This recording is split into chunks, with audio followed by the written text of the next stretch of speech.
Olá, pessoal, bem-vindos novamente. Vamos aguardar um minutinho para começarmos.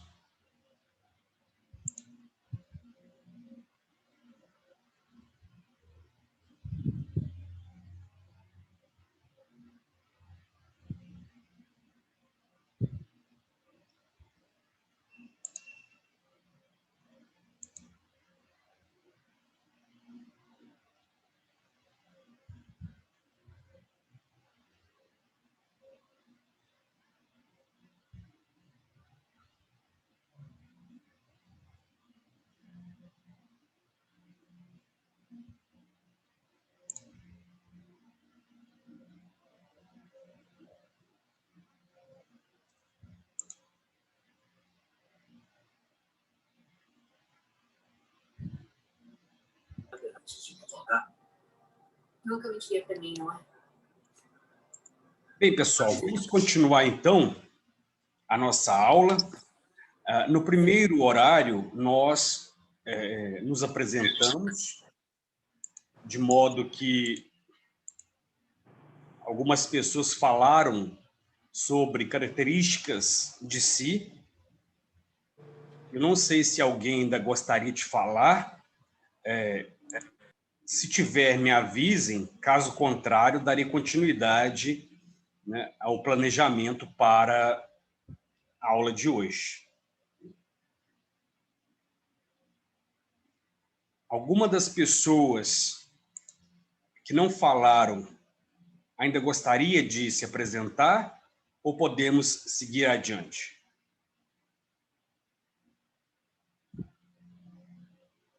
Algumas eu ainda não ouvi, não sei se Ana Elisa, Israel, João Lucas.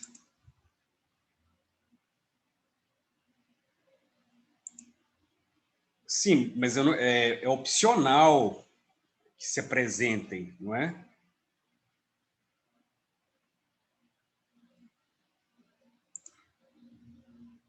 Ninguém mais quer se pronunciar?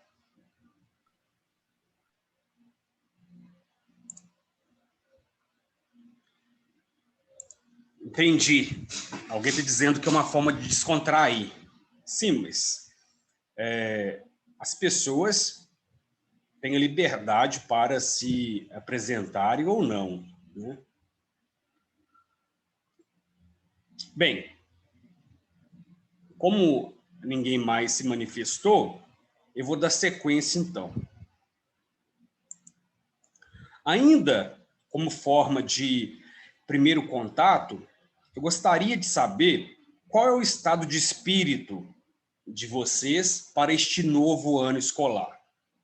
Porque nós tivemos no ano passado um ensino que começou presencialmente e dentro de poucos meses passou para o regime remoto, não é?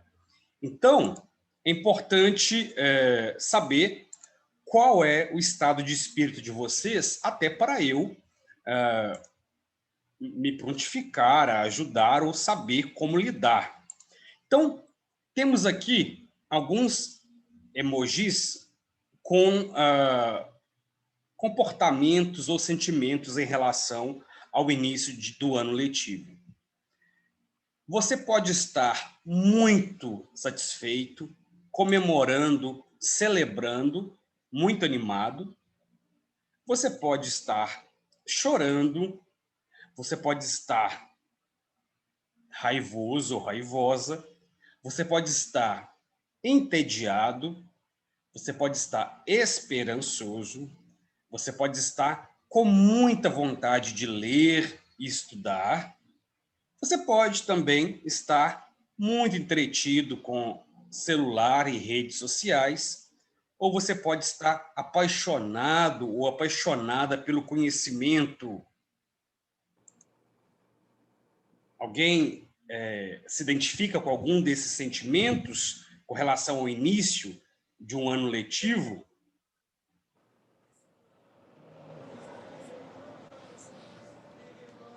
Eu tô o quinto emoji ali. O quinto e o terceiro.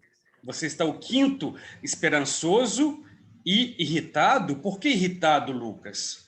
Porque a gente começou com o ensino remoto. Eu não queria isso. Ah, Eu tô no quarto. você queria presencial. Isso. Ah, mas logo, logo vai voltar ao presencial. Só a vacina chegar para todos, né? E nós já teremos o encontro presencial. Alguém mais se identifica com algum dos sentimentos aqui apontados? Eu me identifico com o quarto. O quarto que é... Deixa eu me ver qual.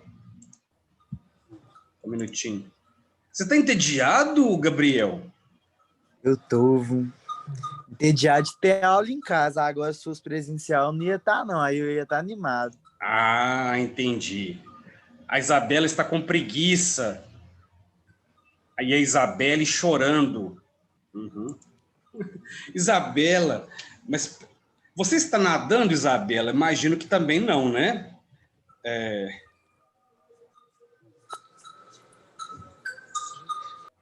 Deixa eu me ver. Pois é, não.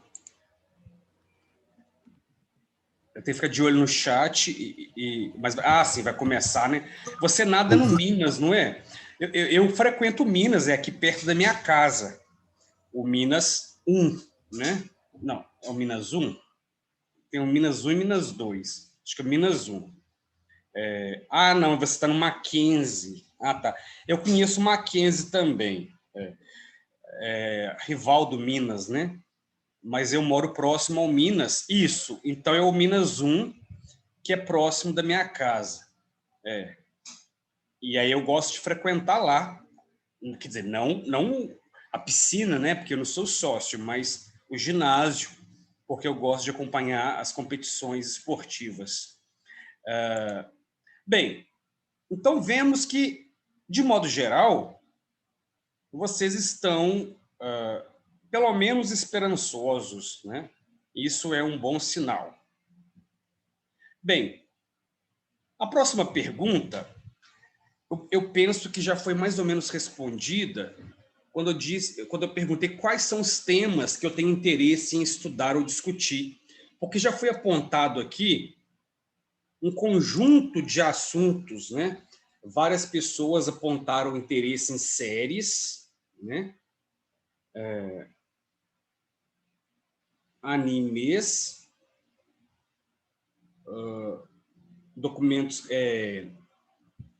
documentários criminais. Por que eu pergunto com relação a temas? Porque quando nós elaboramos questões de prova, mesmo sendo de português, trabalhamos com gêneros textuais diversos, reportagens, editoriais de jornais, publicidade. Então, os temas não necessariamente estão ligados intrinsecamente à literatura ou a português.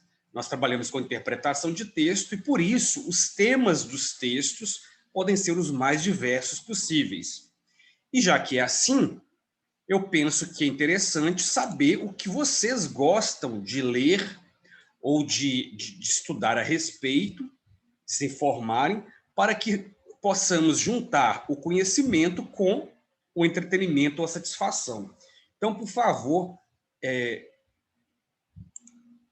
indiquem temas que vocês gostam de estudar ou de ler a respeito. Por exemplo, eu gosto de futebol, eu gosto de filmes de ficção científica, porque são temas passíveis de serem estudados, claro, em língua portuguesa. Eu gosto dos filmes da Marvel, tipo, Filmes da super-herói. Marvel. Uhum. E agora eu tô adorando a série da Wanda, que tá perfeita, maravilhosa. Wanda? É, da WandaVision. WandaVision. Tá muito bom. Interessante.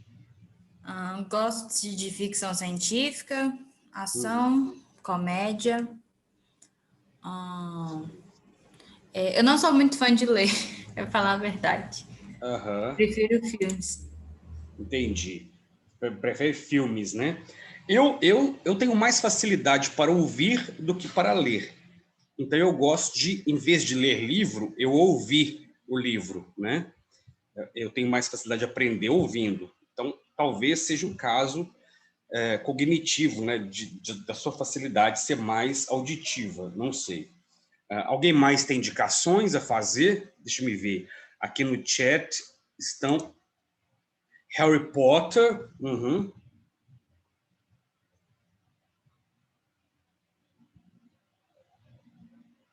Fantasias. Uhum. Certo.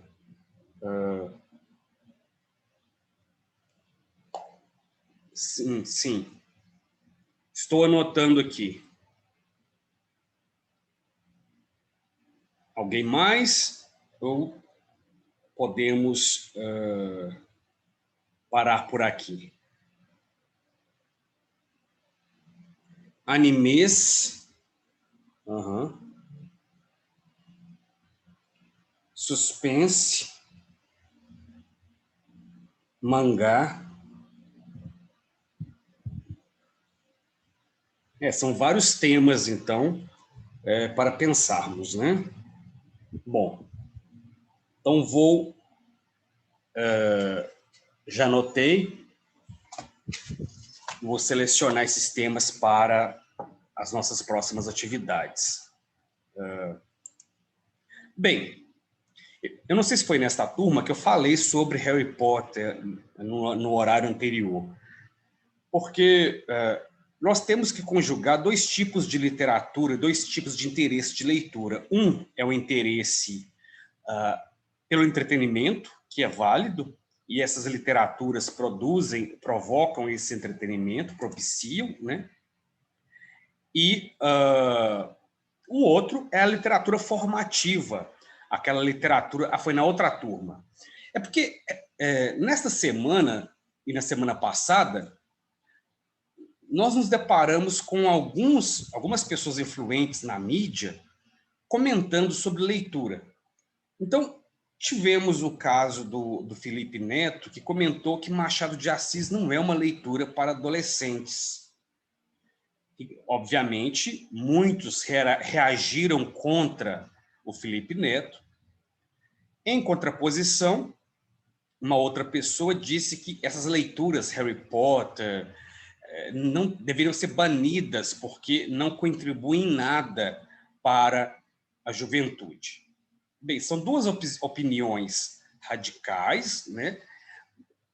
Mas que não se excluem. Por quê? Nós temos que distinguir dois tipos de leitura.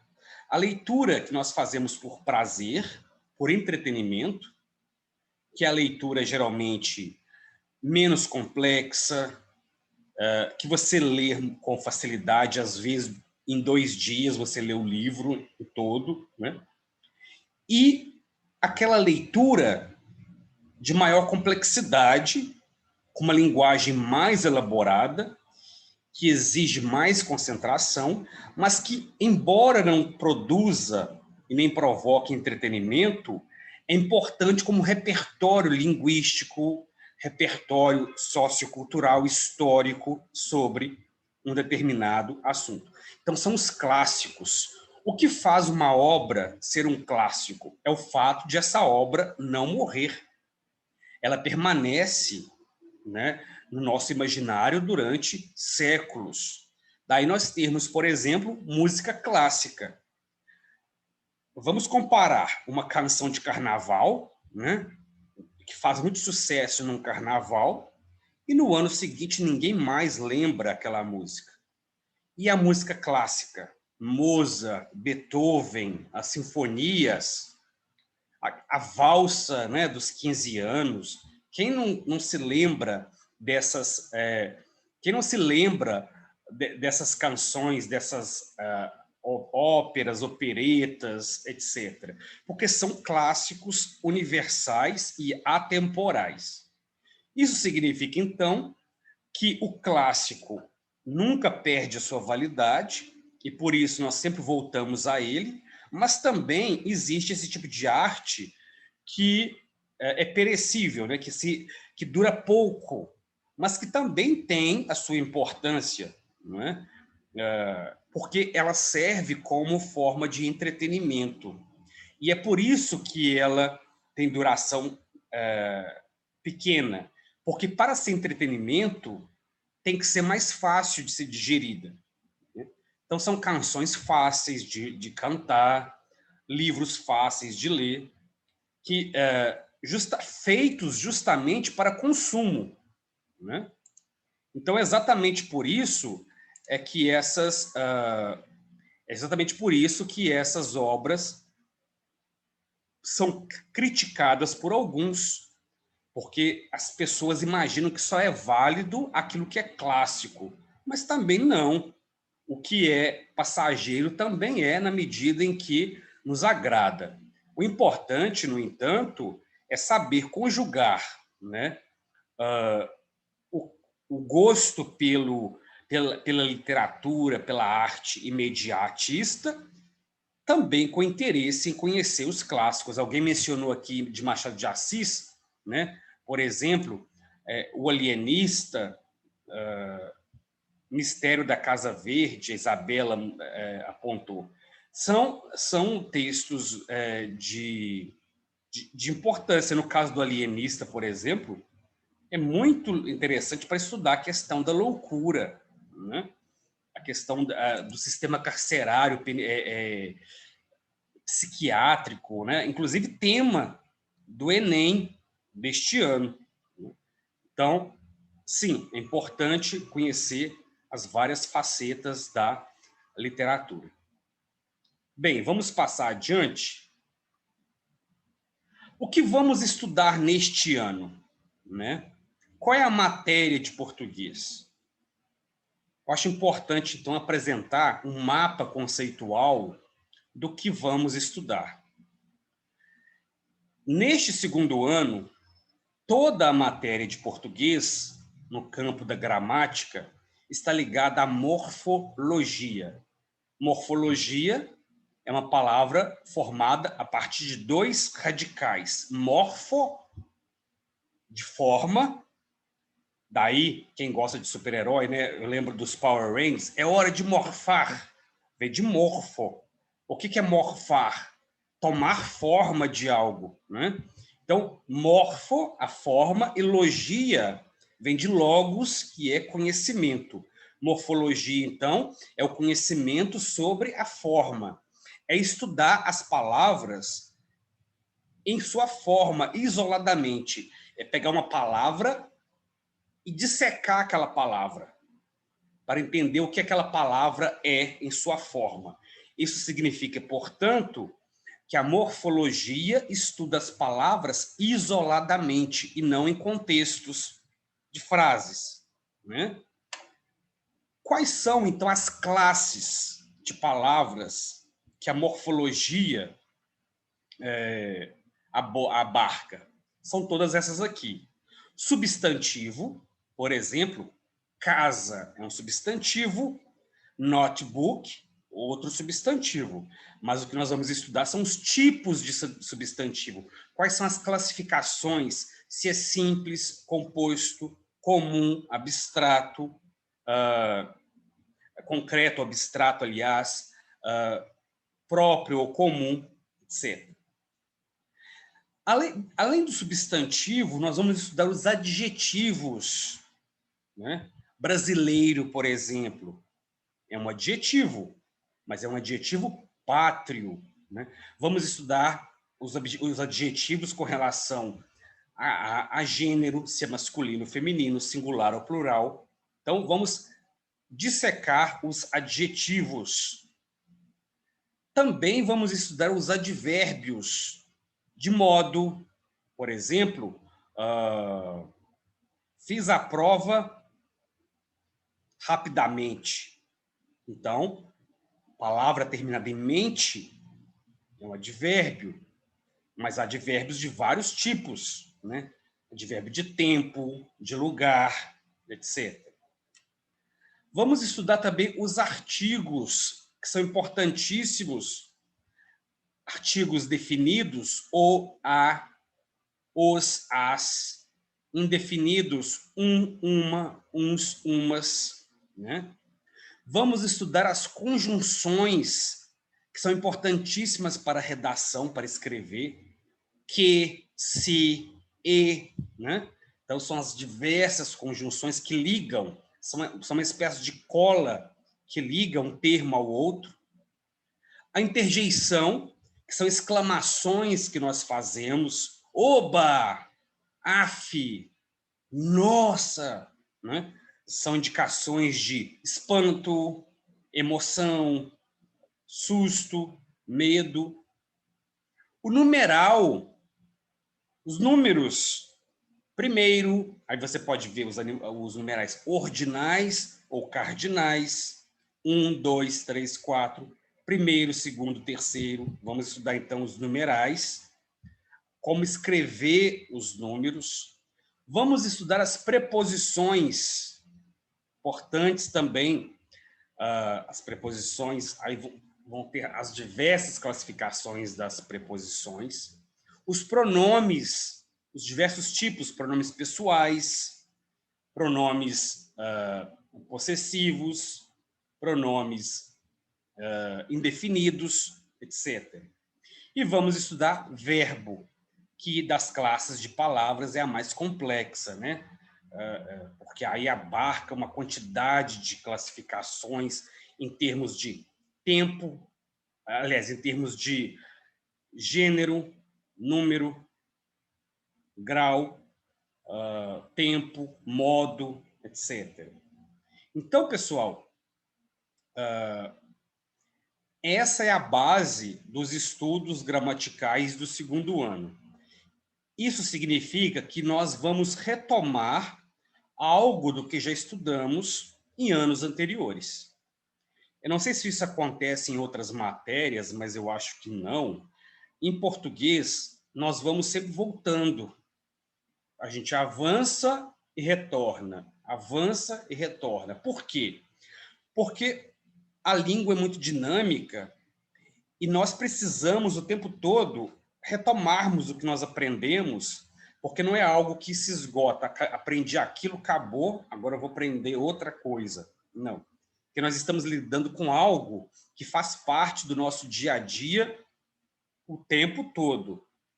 Então, o conteúdo de linguagem é basicamente esse que você aprende desde o ensino fundamental 1, mas vai gradativamente aperfeiçoando, né? Por isso, esse retorno, muita gente já sabe essas classes de palavras, mas nós vamos retomá-las.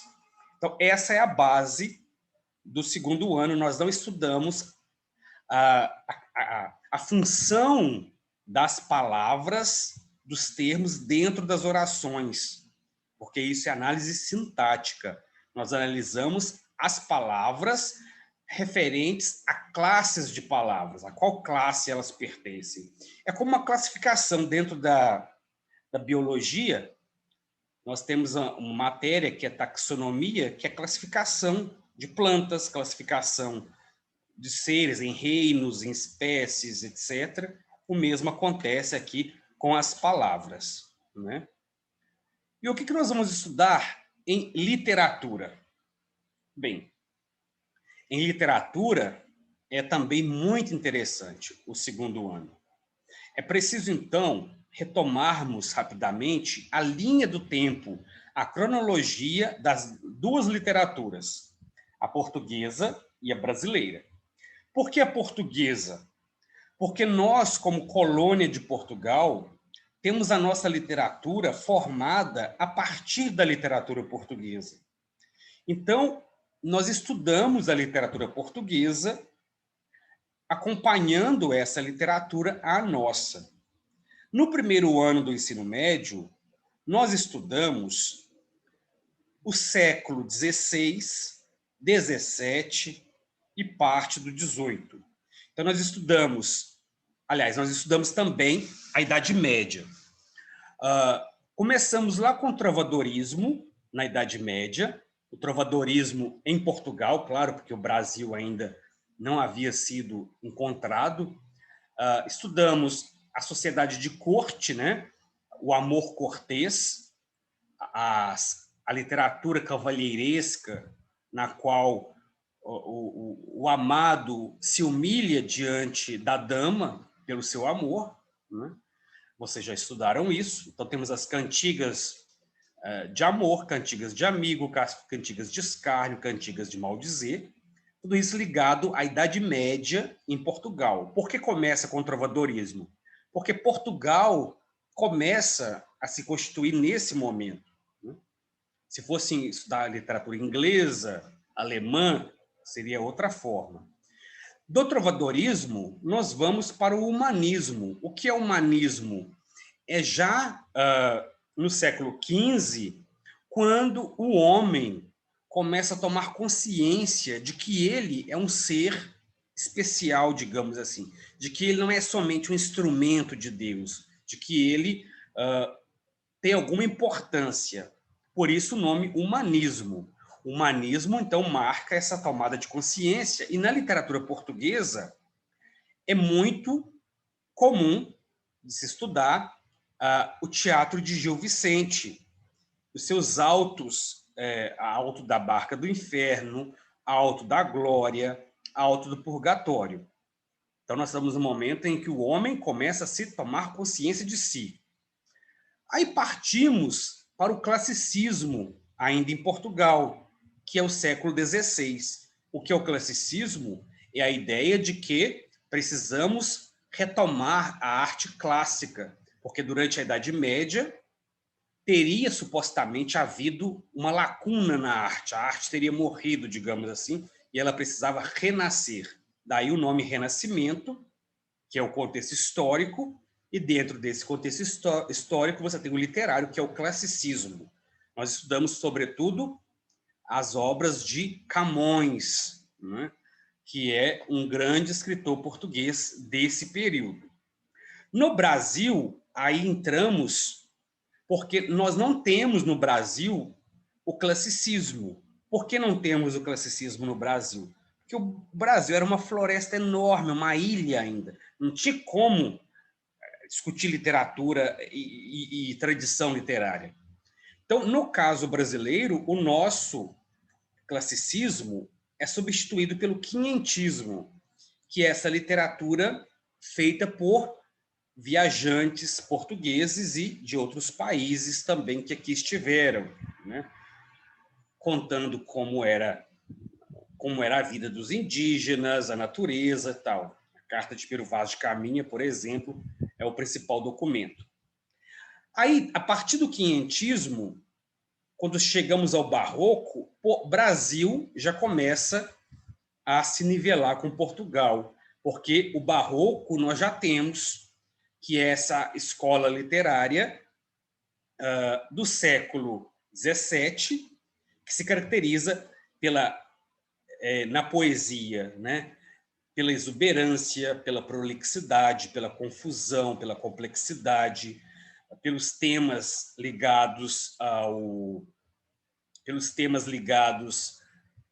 ao homem em dúvida entre a vida celestial e a vida terrestre, porque ele havia tomado consciência de si no humanismo, mas agora a Igreja Católica, por meio da Contra-Reforma, investiu pesado na ideia de pecado, de culpa. Então é um homem medieval, é um homem do barroco que, ao mesmo tempo, quer se libertar como ser humano, mas, ao mesmo tempo, também se sente compelido a atender à Igreja, que, na verdade, está investindo muito nisso, por meio das inquisições, das perseguições, né, para buscar os fiéis de volta. Então, o barroco é aquela pessoa, é o homem, ao mesmo tempo, muito religioso, mas que também gosta de coisas mundanas, né? Inclusive, eu tenho aqui, entre os livros, este aqui, que é tipicamente barroco, né? É de um pintor barroco, a capa, né, do Rubens, um pintor barroco famoso, na qual nós temos o quê? É um anjinho, né? Mas que está bebendo vinho. Olha que danadinho, pequenininho, está bebendo vinho, e o vinho que ele toma desce em forma de xixi, né? Esse é o barroco, é a mistura do sagrado e profano. E aí, a partir do Barroco, temos ainda o arcadismo no primeiro ano, que é aquela literatura ligada à Arcádia greco-romana.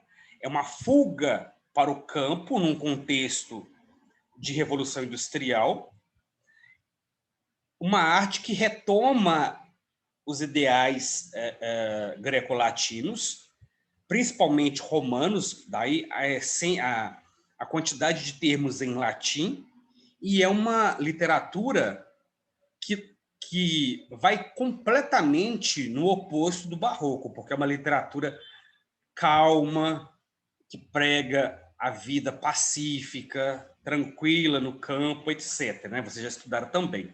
E aí chegamos à matéria do segundo ano, que vai pegar todo o século XIX, começando com o romantismo, lá no iniciozinho do século, o romantismo em 3 gerações, a primeira geração romântica, que coincide com a independência do Brasil. Então, é um romantismo de exaltação da pátria, né? Nós vamos ver isso muito. A segunda geração é uma geração de poetas que não estão mais preocupados com a questão de Brasil, não. Estão preocupados com amor. São aqueles poetas românticos ao extremo, que suicidam, que gostam de drogas, né? que morrem cedo, bebem muito e vão ao cemitério fazer poemas. Então, são poetas muito mórbidos, com características muito, como eu vou dizer, características muito doentias, fúnebres. Muito interessante essa segunda geração. E a terceira geração romântica já é uma geração ligada à abolição da escravatura. Então, uma geração de Castro Alves, que prega a liberdade. Depois do romantismo, temos o realismo, que vai completamente no oposto do romantismo, porque agora é a realidade nua e crua que tem que ser retratada, não mais aquela coisa de idealização. Não é mais idealizado o país, nem a mulher, nem nada. O naturalismo, que é uma vertente do realismo, porém mais ligada à biologia, o ser humano aqui é visto como um animal irracional, né? Enquanto o realismo estuda os ricos, o naturalismo estuda os pobres, tanto um quanto o outro analisando os defeitos, né? Os defeitos dos ricos, o realismo. Os defeitos, entre aspas, dos pobres, o naturalismo. E temos o parnasianismo, que é uma escola somente de poesia, que é aquela poesia totalmente desligada da realidade e muito objetiva.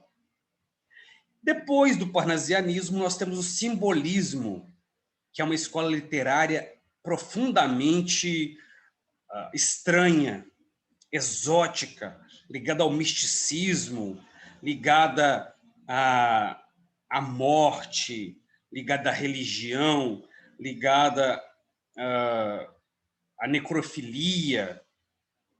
E temos, finalmente, encerrando, o pré-modernismo, que marca a virada do século XIX para o XX.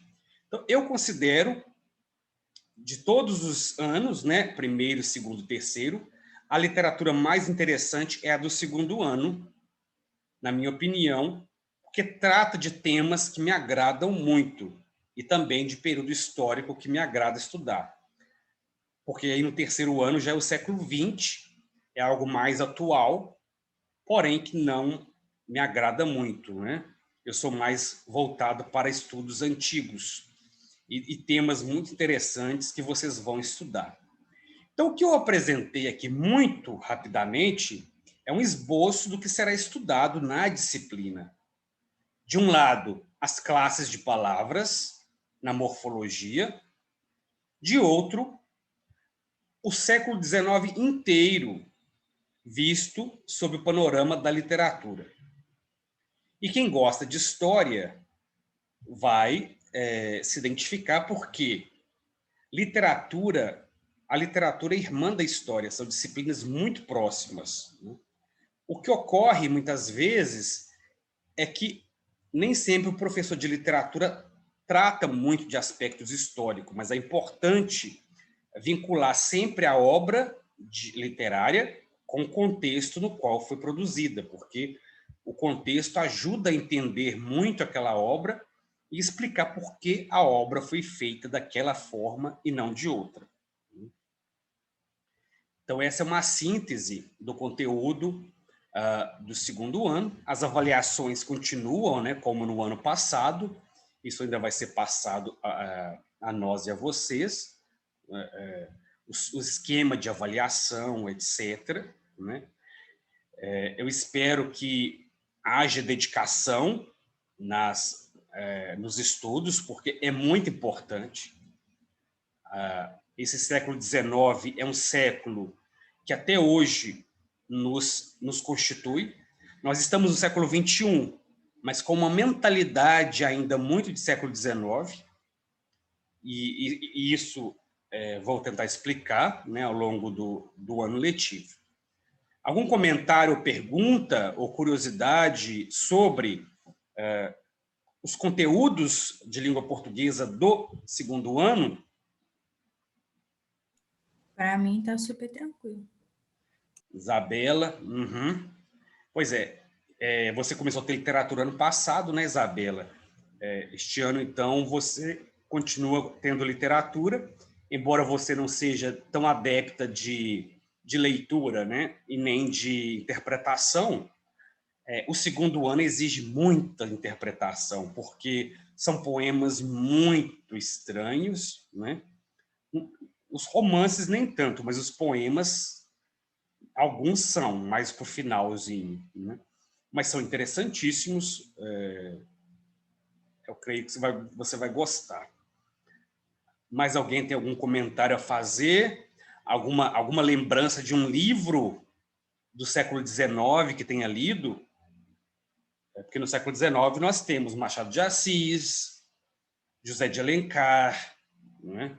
Temos, falei, Castro Alves, temos Adolfo Caminha, Raul Pompeia, diversos outros. Nós somos muitos escritores e vejam que para o Enem a literatura continua sendo fundamental, né?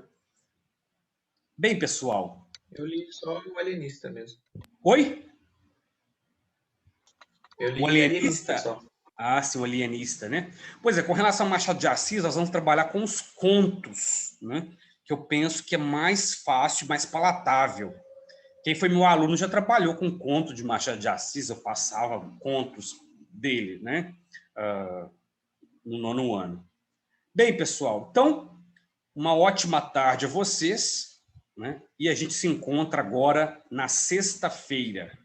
Até Então, sexta, professor. até sexta. Um abraço a todas e a todos. Tchau.